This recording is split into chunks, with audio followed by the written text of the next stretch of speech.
everybody, welcome back to Imposter Coding. I am the Imposter Coder, Gary. So in the last video I tried to do a pre-written script and I really didn't like how it turned out. So moving forward, I'm just going to let it fly. With that said, I tried to make the next video, or I tried to make the next 3 steps all into one video, but even after I cut it up, it was already pushing an hour long. So I'm going to break it down into 3 more smaller segments. Those segments will consist of creating our first workspace, creating our first package, and writing a very simple node. Real quick, this is not a tutorial. I'm not a real developer. I'm just kind of documenting my learning process as I explore ROS, robotics, and 3D modeling. So real quick in this video, I'm going to start out with adding my ROS environment to my bash script because I forgot to do that at the end of the last video. So that's the first thing I want to do. I'll show you how I learned how I figured out how to do that and how I got it done. The next step that I'm going to get done in this video is I'm going to install Colcon, which is the preferred building package or package builder to use with ROS Humble. Then also I'm going to set up what they call Colcon autocomplete, because it's not already set up when you install it. You have to actually add a script to, or you have to add another line to your bash script in order for autocomplete to take effect in your command line. Again, we'll go over that in greater detail in the video. And then in this video, finally, what I want to do is create my first workspace, which is where my ROS project is going to live. With that said, let's get into it. Alright, how is everybody today? Alright, so for starters today, this isn't gonna be as streamlined as the previous video. I do got an appointment I've got to go to, so there's gonna definitely be some cuts and edits. Don't need to get through everything, all of these links on this video, but this is just a list of links that I do want to go through. Starting with, obviously, we forgot to add this source code to our bash script in the last video, which I did want to do, so we're going to start right out with getting that added. We did find this in the documentation on the last video, so we'll go ahead and just try to copy and paste this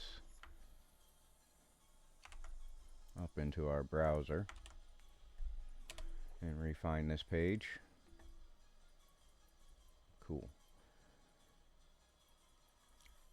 So real quick, just a quick explanation. If you were to try to find this file, this setup.bash, this is essentially the file that we want to add to our script, our shell startup script. So if you were to, let's see, if you were to come into your terminal, you would be able to actually find this. If we were to go to what? And then if we were to, you could find it right there. So again, we just want to add that file to the bash RC, which there's a couple of ways that you can do it. You could do it with gedit, which I typically don't use a lot. We can actually copy and paste this line right into our terminal, and that'll add it for us. And then another option that we do have, which is what I would typically do, but I'm probably going to do this time, is we can actually, if you were to come to your favorite IDE or text editor, I use Visual Studio Code. This is my home directory. Unfortunately, we have to look at all of these hidden files or hidden folders, but what we're actually looking for is a .bash RC, and essentially what we would do is just add it down to the bottom of the line. So what we could do is, you know, if you were to have that, you could actually just, I believe that would do it, and then if we were to save this, we would be good to go. Every time we hit open up a new terminal, it would automatically run that script for us, and then we would have access to ROS. But what I'm going to try to do is not do that, and just prove that when we copy and paste that line, we get that code inserted for us, or that script inserted for us. So let's just try it out. If we come over here, I am going to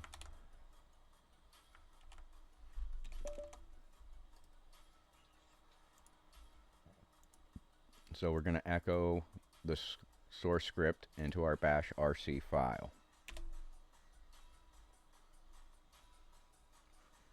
Now if we come back to our text editor, open it up, we can see that it is indeed there. So now if we come over here, this terminal, which was open before we did it, actually doesn't have access to ROS yet. So we can see, oh, it would actually be ROS2. But we can still see that our ROS2 command is not found. So now if we were to actually close this and now just reopen it, we should have our ROS2 helper menu. So we have successfully added this to our startup script for our shell. Okay, so that's the first step that I wanted to do done. Let's bring back up my list of notes. Okay, so now in order to actually start building our own workspaces and our own packages and our own nodes, we're going to have to be able to compile this project or build this project, and the preferred way to use, or the preferred method for building projects now, is Colcon. So what we're going to go ahead and do is install Colcon into our system. So to get the information that we need for that script, or that information, we'll come over here. We'll go ahead and drop this link in here, and let's kind of just go over this real quick. Alright, this is a brief tutorial on how to create and build a ROS2 workspace with Colcon. The source code can be found on their GitHub. So basically right off the bat, the first thing that we're going to do is we're going to actually just install Colcon with that command line. Let's just look at things real quick, a little bit more detail.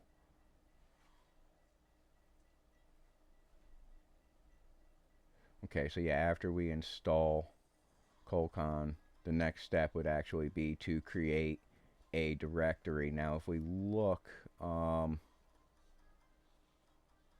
does say somewhere in here, I was looking before, they prefer, or they recommend, that you make your workspace in the home directory.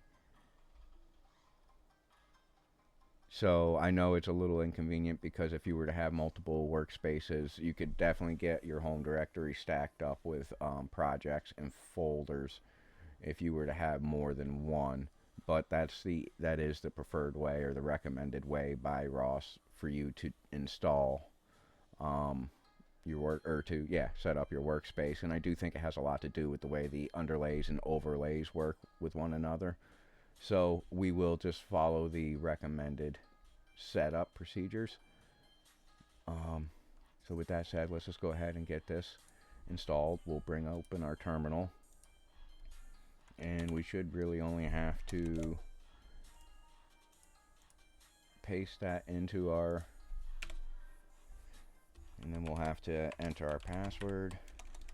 Make sure you enter the right one. See, to type it right.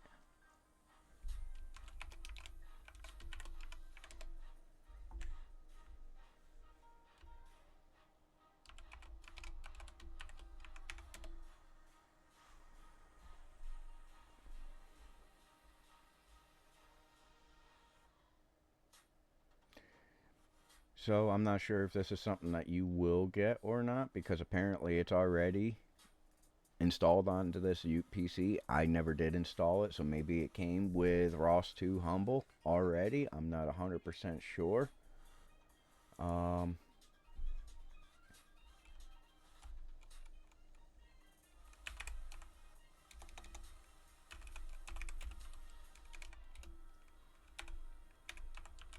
I'm just going to go ahead and run this real quick.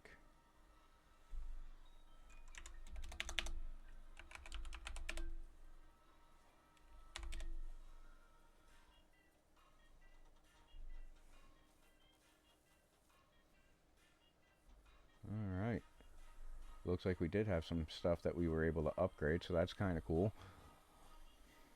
Alright. What would our next step be? Okay, our next step would be is to create our first workspace. So basically what we want to do from our home directory is just essentially run this command right here, which is going to create a ROS2 workspace, and then inside that directory we're going to create another directory called a source file. If we come up here, we should probably read this real quick. A ROS workspace is a directory with a particular structure. Commonly there is a source subdirectory. Inside that subdirectory is where the source code of a ROS project will be located. Typically the directory starts otherwise empty. Colcon does not out of source builds. By default, it will create the following directories as peers as the source directory. So basically what it's saying is we need to create the workspace, and then we need to create the source directory. And then when we do the Colcon build, what we're going to get is we're going to get our build directory, it's going to actually create a couple of directories and files for us. It's going to create a build directory with some files inside there, an install directory with some files in there, and then a log directory. We'll come over here, we'll grab our terminal, we're going to clear it out, and we're going to go ahead and make directory, and we're going to tell it that we're going to make a subdirectory starting in our home directory. You can call it whatever you want. The preferred or the conventional name is ROS2 workspace, but like I said, I'm probably going to have more than one workspace in here, so I'll end up, I just don't want them all to have the same name. So we'll go ahead and create our first directory. So now let's see, if we go ahead and ls, we should be able to see our first workspace. If we were to cd into first workspace, and here we should see our source file. So we are all set up at this point. What we're going to do is look over here.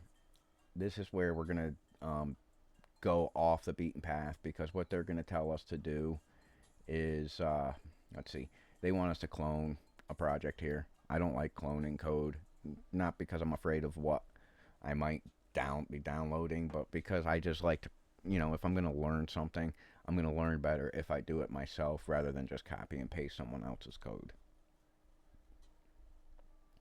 So now we're going to come down here, and what they're doing here is they're saying Colcon build, and they're actually building a specific package. Or no. What they're saying is when they do the symlink, I believe actually it tells you right here.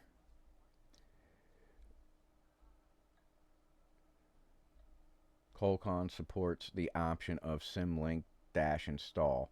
This allows the installed files to be changed by changing the file in the source space. For an example, Python files or other non-compiled resources.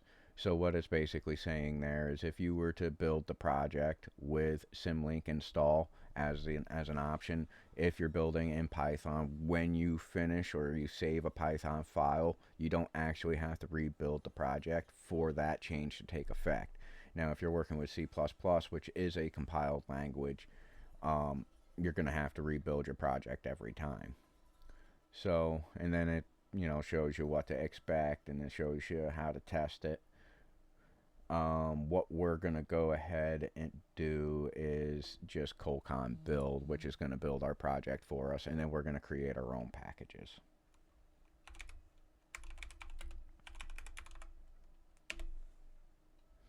So we can see that our build was successful, and as expected, we've got 0 packages created.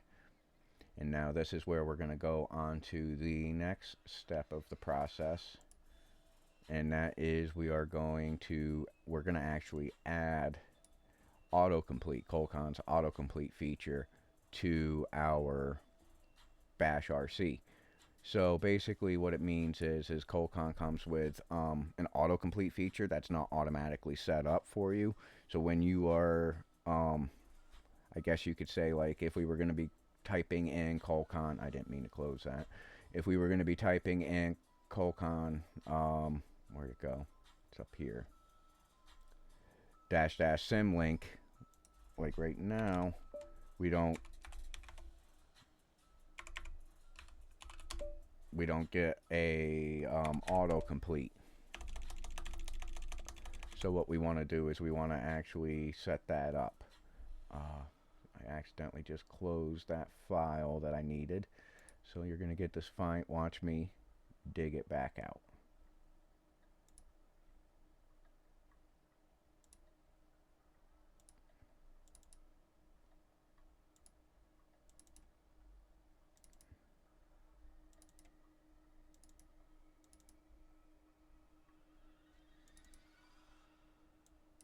Alright.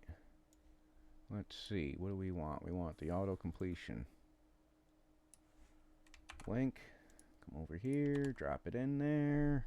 And... Alright. Oh. So this is kind of just showing us where to find our file. I'm not going to go into reading all of this. It's just kind of showing us where to find our file. The reason why I wanted to do that was because, so if we add this file to our .bashrc, theoretically we should have access to that argon, or that arg-complete for the Colcon build. Well, let's just see what happens. Oh, and then for the sake of argument, where you're going to find that package is down here. It shows you. You can find it for Linux, which would be us, or Debian packages, I should say, for us, will be user share colcon arg-complete hook. It'll be in that directory path, and we're looking for this file. So what we want to do, just to test it out, we can go ahead and step back out of that directory, and let's just cd user share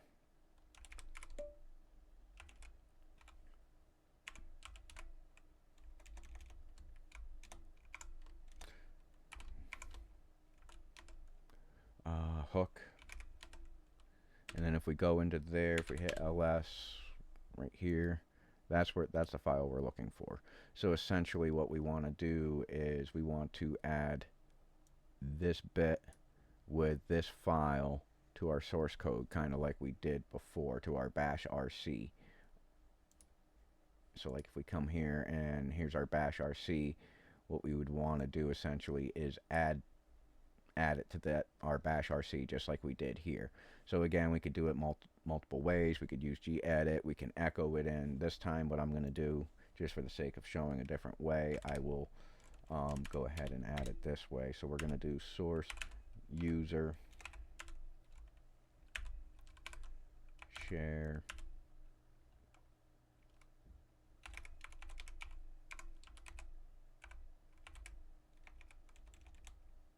arg-complete, and I actually think this is, let me double check.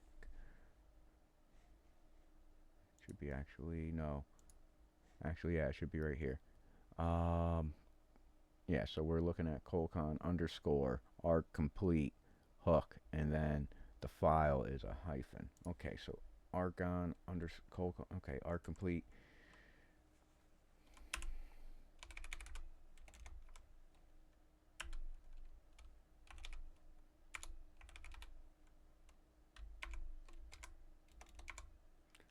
Colcon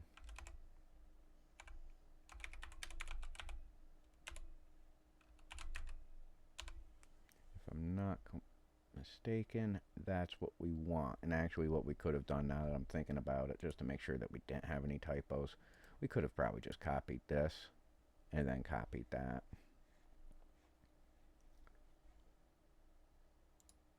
For instance, you could have probably just done it this way.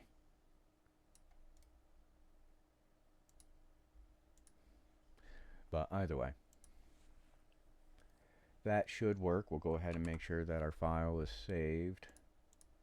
In fact, what I'll do is I'll double check it. We can see that it's still there. Now we can either type in source bash rc,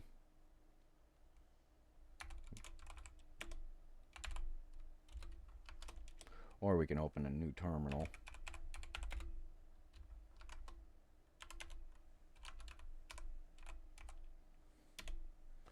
But now theoretically what we should have access to is our autocomplete.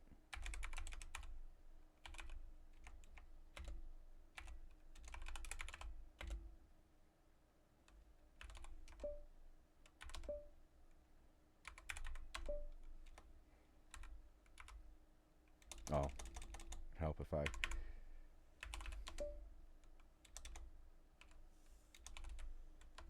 there. And then now you can see with the tab button it'll autocomplete. But you do have to start typing it incorrectly or correctly. So in other words, first time around I forgot those hyphens, and then the second time I did system instead of sim. But either way, if you do like hyphen sym tab, it'll autocomplete, and it'll do that with other things as well. So like if you were to do, I think there's like a package select,